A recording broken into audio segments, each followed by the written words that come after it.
नमस्कार। चलिए आज एक ऐसे फाइनेंशियल प्लान की बात करते हैं जो हमेशा आपके काम आए।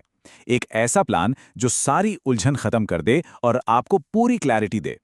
देखिए, सोशल मीडिया ने तो वादा किया था कि वो फाइनेंस को एकदम आसान बना देगा, पर हुआ क्या? हमें मिले कंफ्यूज करने वाले हैक्स और फोमो, मतलब फियर ऑफ मिसिंग आउट, कुछ छूट जाने का डर। इससे फायदा तो छोड़िए, अक्सर लोगों का नुकसान ही हुआ है। कहानी कुछ ऐसी है। एक तरफ रातों रात अमीर बनो जैसे वादे दिखाए जाते हैं और दूसरी तरफ असलियत में क्या मिलता है? नुकसान पहुंचाने वाले प्रोडक्ट्स और जबरदस्त गिल्ट। ये एक ऐसा जाल है जहां लोगों को हमेशा यह महसूस कराया जाता है कि वो कहीं पीछे रह गए हैं, जिससे सिर्फ कंफ्यूजन ही बढ़ता है। तो चलिए इस जाल को थोड़ा और गहराई से समझते हैं। आखिर क्यों आज का ज्यादातर फाइनेंस कंटेंट लोगों की मदद करने के बजाय उन्हें उलझाए रखने के लिए बनाया गया है? असल में इसके पीछे का खेल कुछ और है। प्लेटफॉर्म्स के एल्गोरिथम्स को रोज कंटेंट चाहिए और क्रिएटर्स को पता है कि सीक्रेट हैक्स और जल्दी अमीर बनने वाले आइडियाज पर सबसे ज्यादा व्यूज आते हैं। तो ये एक साइकिल बन जाता है जहां दर्शकों को अगले सीक्रेट के लिए वापस बुलाया जाता है। लक्ष्य उनकी फाइनेंशियल हालत सुधारना नहीं, बल्कि उन्हें बस हुक करके रखना है। लेकिन इस सब शोर शराबे से दूर एक अलग ही सच्चाई है, और वो ये कि सच्ची फाइनेंशियल सफलता असल में बहुत ही सरल होती है। पर्सनल फाइनेंस में लगभग 95% कामयाबी कुछ बहुत ही सिंपल और सच कहूं तो बोरिंग लगने वाले स्टेप से मिलती है। इसमें कोई सीक्रेट फॉर्मूला या शॉर्टकट है ही नहीं। इस बात को गांठ बांध लीजिए, एक मजबूत फाइनेंशियल बेस बनाने के लिए किसी जटिल स्ट्रैटेजी की जरूरत नहीं होती। इसमें कोई रॉकेट साइंस नहीं है, बस कुछ बेसिक चीजों को सही तरीके से करना होता है। तो इसको ऐसे देखते हैं, एक बड़ा हिस्सा 95% वो फाउंडेशन है, वो नींव है, और सारी एनर्जी हमें इसी पर लगानी है। और वो छोटा सा 5%, अरे वो पूरी तरह से ऑप्शनल है, उसकी चिंता बाद में करेंगे। तो सवाल यह है कि इस 95% में आता क्या है? वो कौन से सरल उबाऊ स्टेप्स हैं जिनकी हम बात कर रहे हैं? चलिए एक एक करके देखते हैं।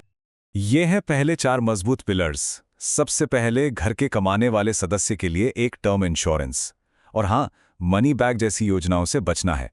दूसरा, पूरी फैमिली के लिए एक हेल्थ इंश्योरेंस। तीसरा, रिटायरमेंट के लिए एनपीएस में निवेश। और चौथा, बच्चों के भविष्य के लिए बेटी है तो सुकन्या समृद्धि और बेटा है तो पीपीएफ। याद है, ये वही बेसिक बातें हैं जो हमारे माता पिता हमेशा कहते आए हैं। अब आते हैं 5वें स्टेप पर। इमरजेंसी के लिए कम से कम 6 महीने का खर्च एक लिक्विड फंड में रखें। छठा, लंबे समय के लक्ष्यों के लिए, मतलब जो 7 साल से ज्यादा दूर हैं, उनके लिए निफ्टी 50 इंडेक्स फंड जैसा सिंपल म्यूचुअल फंड बेस्ट है। और आखिर में 7वां स्टेप, हेजिंग, यानी खुद को बड़े जोखिम से बचाने के लिए गोल्ड ईटीएफ में थोड़ा निवेश करें। तो चलिए एक नज़र में सब कुछ समराइज कर लेते हैं। हर प्रोडक्ट का एक खास मकसद है, जैसे कि गोल्ड ईटीएफ जो आपको फिजिकल गोल्ड पर लगने वाले जीएसटी और मेकिंग चार्जेस से बचाता है। एकदम सीधा और सिंपल। और बस हो गया। सीरियसली बस इतना ही। ये सुनने में शायद बहुत आसान लगे, लेकिन इन 7 स्टेप्स को पूरा करने का मतलब है कि फाइनेंशियल प्लानिंग का 95% काम खत्म। लोग अक्सर ये नहीं करते क्योंकि इंट्राडे ट्रेडिंग जैसी चीजें ज्यादा एक्साइटिंग लगती हैं। पर क्या एक्साइटमेंट हमेशा बेहतर होता है? अच्छा, तो अब उस 5% का क्या, वो जो छोटा सा हिस्सा बचा था, चलिए उस पर भी बात कर लेते हैं। देखिए, सबसे पहली और जरूरी बात, ये 5% तभी पिक्चर में आता है जब वो 95% वाला काम पूरा हो चुका हो। ये वो एक्स्ट्रा पैसा है जिसके साथ थोड़ा एक्सपेरिमेंट किया जा सकता है, जैसे कि अलग अलग स्टॉक्स को खरीदना या किसी एडवाइजर के साथ काम करना। पर याद रखिए, ये पूरी तरह से ऑप्शनल है। तो एक मिनट, अगर ये प्लान इतना ही सिंपल और असरदार है, तो ज्यादातर लोग इसे फॉलो क्यों नहीं करते? क्यों लोग मुश्किल और जोखिम भरी स्ट्रैटेजी के पीछे भागते हैं? क्योंकि सिंपल चीजें हीरो वाली फीलिंग नहीं देती। ये 7 स्टेप्स किसी को मार्केट के टॉप 1% में नहीं ले जाते।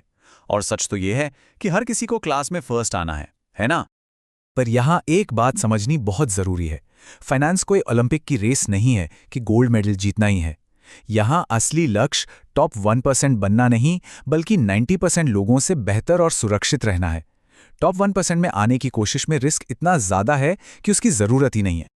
ये चार्ट इस बात को बिल्कुल साफ साफ दिखाता है। टॉप 10% का टारगेट मतलब मॉडरेट रिस्क और सफलता के चांस ज्यादा, वहीं टॉप 1% का टारगेट मतलब एक्सट्रीम रिस्क और फेल होने के चांस भी उतने ही ज्यादा। स्मार्ट रास्ता कौन सा है, ये सोचना होगा। तो फाइनेंशियल फ्रीडम का असली मतलब क्या है? नंबर 1 बनना? नहीं, असली मतलब है सुरक्षा, चिंता से मुक्ति।